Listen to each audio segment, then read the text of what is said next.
Hey, what is going on, everybody? Ace Alexander here. In today's video, I'm going to be showing you what I did to get 49 kills at Bandos in a solo run without being on a Slayer task. So, if you're new to Bandos, I suggest probably watching some beginner guides, but this guide should help you out as well. And I am using my own account as an alt, so it's a solo and it's a duo at the same time, so really it becomes a dolo. So, without any further ado, let's get right into it. Basically, what we're doing is we're using our own account and the bulwark for the tank, and then we're also using our own account, and in this video I'm using ranged, but you can use melee and other setups that I will go over, and we're using that account as the attacker. So, upcoming soon is the wonderful and juicy Bandos drop table. Pretty decent, 1 in 384 for any of the items. And you'll see right here, it also has the rare drop table, which I have actually landed very frequently on. I seem to gravitate towards that wonderful, juicy, rare drop table. You can see coming up in the scroll down, Rune Sword, Rune Battle Axe, 100 silver ores multiple times, Chaos Talisman, and my personal favorite was a curved bone. Yes, that's right, I got a curved bone.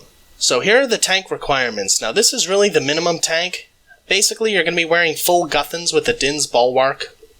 The reason why you take the Guthans plate body is because after you attack the boss on the tank, you're going to be in accurate mode with the bulwark. You will switch to block, and then switch back to accurate mode when you're done. But if you attack the boss on the tank and then on your attacker, your tank will not be taking any minion damage, so your magic defense really doesn't matter. And that's really why we're taking the Guthan's body over a K-top. This is of course a medium tank.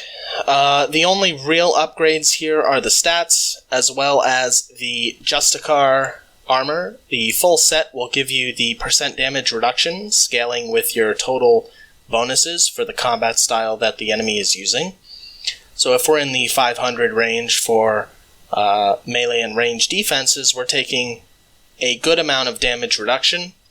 The only upgrades from here would be really an Elysian and a Hasta to turn the tank into a secondary DPSer. Now these are the minimum gear and stat requirements for the attacker.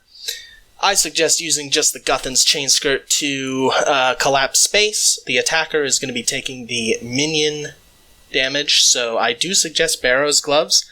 And I suggest you have around 85 melees, definitely 84 mage and lunars, and that is for the pot share spell that you're going to be taking huge advantage of to extend your trips. Right here you can see this is the medium attacker setup.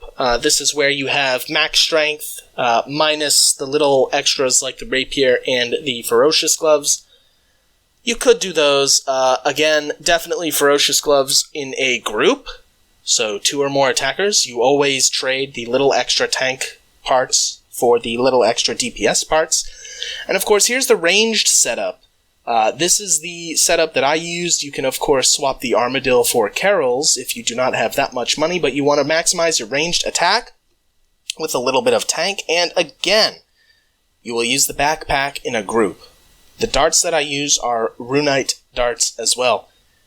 So basically, this is a sped up clip. This is initially about 40 minutes of footage that I have just compressed here just to show you guys exactly what we're doing. We're on the Lunar Spellbook. We have our Bones to Peaches. We run up, we attack the boss. For the ranged setup, we attack it from wherever we want, but we're attacking on the tank first, on accurate mode, and then switching the bulwark to block. You're always going to avenge other on the tank, and that's because the tank is specifically taking the boss damage, whereas your main is only taking the minion damage, so you don't want to avenge yourself, you always avenge the other.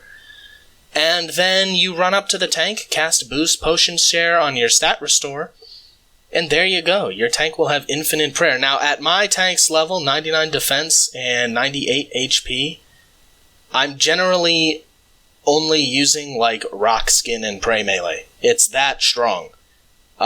So you really don't even have to use that many potion shares on your main. It just makes sense to do so, because you will be getting an extra dose of the potion, and in groups, you're always going to want to be using potion share. So what I do is, if I have a group, is I just go ahead and have everyone DD under me, and then I cast the potion share for stat restore, and then super combat as well. And here you have it, guys. This is really the ultimate Duolo Bandos guide. 49 kills is my record for one single trip in one session without banking. Could certainly do many more, as that was taken while the tank had 88 defense, and the tank was using Piety and Steel Skin instead of really just Rock Skin. So, anyway guys, I hope you guys have enjoyed the video thus far. I'm going to just play some music until the end. One final note, if you want to see a 24-hour Bandos Bonanza, yes, that's right, this will be a 24-hour attempt to do a camp at Bandos without banking. Go ahead, like and subscribe, hit the bell, all of that. It'll be done on twitch.tv/ace_rs. So let's say, 100 likes, and we will do 24 straight hours on stream at Bandos. See you later.